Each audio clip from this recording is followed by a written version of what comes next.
دوستو یاد رکھنا، تگڑا اور مضبوط جوان پتہ کون ہوتا ہے؟ جس کی نظریں پوری طرح اس کے کنٹرول میں ہوں۔ یہ علامت جوانی ہے۔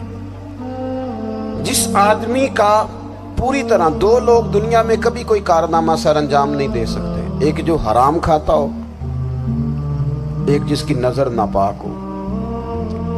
محمد بن قاسم جب یہاں آئے تھے نا تو ایک دن بڑے پریشان تھے، تو ایک بزرگ کہنے لگے آپ کیوں پریشان ہیں؟ کہنے لگے راجہ دہر سے مقابلہ ہے اور ہماری فوج تو سندھ کے رستے بھی نہیں جانتی، زبان بھی نہیں جانتی، لڑیں گے کیسے؟ 2-4 دن کے بعد ان بزرگوں کی دوبارہ محمد بن قاسم سے ملاقات ہوئی تو بڑے خوش تھے۔ کہا اب آپ کیوں خوش ہیں؟ کہنے لگے وہ میرا مقابلہ نہیں کر سکتا، میں نے تحقیق کر لی ہے۔ کہا کیوں؟ کہنے لگے نظر کا گندہ ہے، اور جو نظر کے گندے ہوتے ہیں وہ میدانوں میں ٹھہرا نہیں کرتے۔ میدان کے لیے نکلنے کے لیے پاک جوانی کی ضرورت ہوتی ہے، تطہیر مزاج ہونا ضروری ہوتا ہے، پاکیزہ افکار اور سچی اور سچی ستھری سوچوں کا ہونا ضروری ہوتا ہے۔ اس لیے فرمایا کہ میرا مقابلہ نہیں کر سکتا۔ حضرت عبداللہ ابن حذافہ کمرے میں تھے تو وزیر کی بیٹی اندر سجی سنوری پہنچ گئی۔ جیسے ہی آپ نے اس کفر کی چال کو دیکھا تو تیمم کر کے نفل شروع کیے۔ وہ ساری رات بیٹھی رہی، رب کا بندہ ساری رات عبادت کرتا رہا۔ عبادت بڑا سہارا ہے، مصلی بڑا سہارا ہے اللہ کے بندوں۔ صبح دروازہ کھولا، وزیر نے اپنی بچی سے پوچھنا چاہتا تھا رزلٹ کیا نکلا، تو وہ کہنے لگی پیچھے ہٹ جا، اب تیرا میرا تعلق کوئی نہیں، میں نے نبی پاک کا کلمہ پڑھ لیا۔ اس نے کہا میں نے بھی زمانہ دیکھا ہے، پر یہ کیا لوگ ہیں، کستوری کے بنے ہوئے، سندل سے دھلے ہوئے، کہ میں ساری رات کمرے میں رہی اور 100 اور 1000 آدمی جس جوان کا مقابلہ نہ کر سکے، اتنا طاقتور جوان کمرے میں رہا اور اسے نظر اٹھا کے نہ دیکھا۔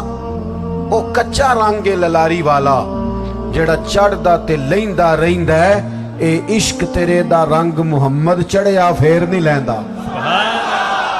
میں کہا ایک دفعہ نظر اٹھا کے نہیں دیکھا، کمال ہو گئی۔ اتنے بڑے لوگ، اتنی بڑی سعادت مندی، فیروز بختی، معاملہ فہمی حد ہو گئی۔ اللہ اکبر۔ دوستو بادشاہ جب پوری طرح ہار گیا نا، اس نے کہا مار دو۔ تیل گرم کیا ایک کڑاہی میں، اور جب آپ کو اس میں ڈالنے لگے تو آپ کی آنکھوں میں آنسو آ گئے۔ بادشاہ کا خیال ہوا شاید نرم ہو گئے ہیں، کہنے لگا روئے کیوں؟ فرمانے لگے سوچتا ہوں جان ہی ایک ہے، کتنا مزہ ہے اس کی راہ میں جان دینے کا، کتنی لذت ہے اس کے نام پر مرنے میں، کتنا لطف ہے۔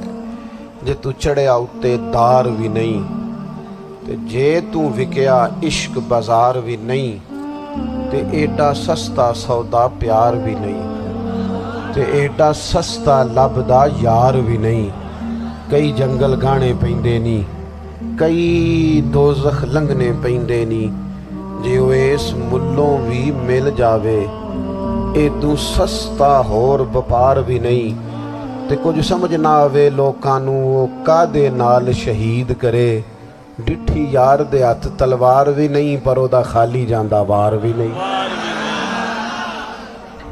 کہنے لگے ایک جان ہے نا، تو دل کرتا ہے ہزاروں ہوتی تو ایک ایک کر کے محبوب کے نام پہ قربان کرتا، جب میرے پاس ہے ہی ایک، کروں کیا؟ حضرت عبداللہ ابن حذافہ رضی اللہ تعالیٰ عنہ جب روئے اور بادشاہ نے یہ بات سنی تو بادشاہ اٹھ کے کھڑا ہو گیا، سارے وزیروں مشیروں کو کہنے لگا تم نے کہا تھا نا بندہ ضائع کرنے والا نہیں، یہ بھی ضائع کرنے والا نہیں۔ کہنے لگا میرا ماتھا چومو، تم جیسے لوگوں کو قتل نہیں کرنا چاہیے، آزاد کرنا چاہیے۔ عزیز اپنی زندگی سے نا یہ بہت زیادہ ہرس، ہوس، طمع، اور یہ کسی بات کی بھی ہو، ہرس صرف پیسوں کی نہیں ہوتی، شہرت کی بھی ہوتی ہے، یہ بیماری انسان کو اقتدار کی بھی ہوتی ہے، تعریف کی بھی بیماری ہوتی ہے، یہ سارے نقص ہوتے ہیں لوگوں، اور معاذ اللہ بعض جبوں کبوں کے اندر بھی ہوتے ہیں، وہاں بھی پنپتے ہیں۔ اپنی زندگی جب تک اس سادگی میں نہیں لاؤ گے جو رسول پاک نے عطا فرمائی، جب لوگ آسانیوں میں پوری طرح الجھ گئے تو پھر وہ دور ہوئے اور کفر چڑھ گیا۔ دوسری بات، اللہ کے محبوب صلی اللہ تعالی علیہ وسلم کی محبت ہم سے تقاضا کرتی ہے کہ ہم اس مشن کے لیے کام کریں جس مشن کے لیے رسول پاک نے کام فرمایا ہے۔ ہم سارے کام بڑی مضبوطی سے، سوچ سمجھ کے، تدبر سے، حکمت سے، تقاضوں کو مد نظر رکھتے ہوئے کرتے ہیں سارے کام۔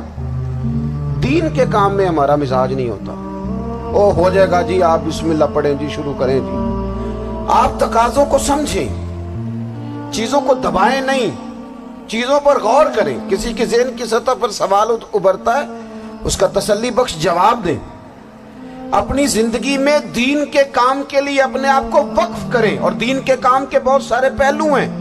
ہزاروں لوگوں کو قرآن پاک ٹھیک پڑھنا نہیں آتا، ہزارہا لوگ ہیں جو قرآن مجید کے مطالب سے آگاہ نہیں ہیں، دین کی بنیادی ضروریات سے لوگ نابلد ہیں۔ میں آپ کو کس طرح یہ بات سمجھاؤں کہ ہزاروں کی تعداد میں طلاقیں اس لیے ہوتی ہیں کہ مردوں کو طلاق کے مسئلے نہیں آتے، انہیں پتہ نہیں ہے کہ مجھے حقوق زوجین کے معاملے میں کیسے چلنا۔ ڈھیر سارے گھروں میں تباہی اس لیے ہے کہ تربیت اولاد کا دینی منہج ہمیں نہیں پتا۔ اپنا حصہ ملائیں دین کے کام میں۔ ایک آدمی کو اگر تو نمازی کرنے میں کامیاب ہو گیا، تیری زندگی بدل گئی۔ وہ دین بیزار لوگ جو ہمارے بیچ بیٹھ کے ہماری نوجوان نسل کو پگڑی اور داڑھی کا نام لے کے بنیادی طور پر دین سے دور کرتے ہیں، ایسے نوجوانوں کو دین کا پیغام محبت دے کر دین کے قریب کرنا ہماری ڈیوٹیوں کا حصہ ہے۔ ہمیں ذمہ داری کا احساس کرنا پڑے گا، ہمیں یہ خاص قدم اٹھانا پڑے گا، توجہ دینی پڑے گی۔ مساجد، مدارس، میں آپ سے عرض کروں، اتنی ڈٹ کے مخالفت ہوتی ہے نا مدرسوں کی، اتنی ڈٹ کے۔ میں ادارہ چلاتا ہوں، اس کے چلانے میں جو مشکلات ہیں وہ تو ہم بتا نہیں سکتے آپ کو، اس لیے کہ میری قوم، میرا اس قوم سے تعلق ہے جو نعت خواں امیر کرنا چاہتی ہے، مدرسے نہیں، نقیب خطیب پیدا کرنا چاہتی ہے، شعر و شاعری کی زندگی کو پروان چڑھانا چاہتی ہے۔ فقط ہمارا ان لوگوں سے تعلق ہے جو لاکھوں کروڑوں روپیہ محافل پہ لگائیں گے، اور قاری صاحب بیچارے اگر مسجد کا کوئی ہونے والا کام کسی وقت بتا دیں گے تو وہ بڑی مشکل آ جائے گی ان کے لیے۔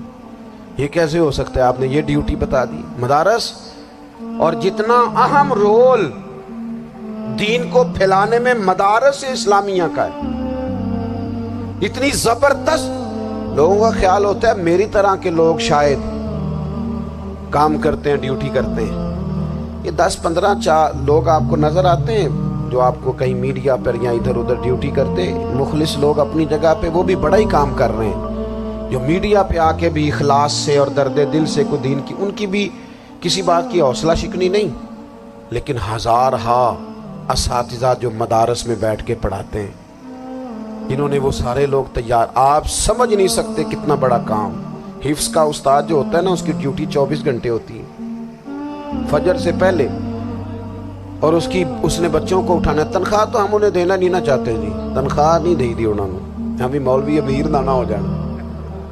مولوی نو تے سوٹ بھی 27ویں والی رات دے ہے تاکہ کدھر سوان کے عید والے دن پا نہ لوے، کیونکہ 27ویں تو بعد تے درزی پھڑتا ہی کوئی نہیں، کیوں حضرت ایسا ہی ہے نا، اس وقت تو نہیں نہ لیتا۔ تو ہم چاہتے ہیں مولوی ہماری مرضی کے ہماری طرح کا سوٹ نہ پہن لے۔ مدارس کی مضبوطی آپ یہ دیکھ لیں، یہ صلاح الدین ایوبی کا تعلق بھلا کس چیز سے تھا؟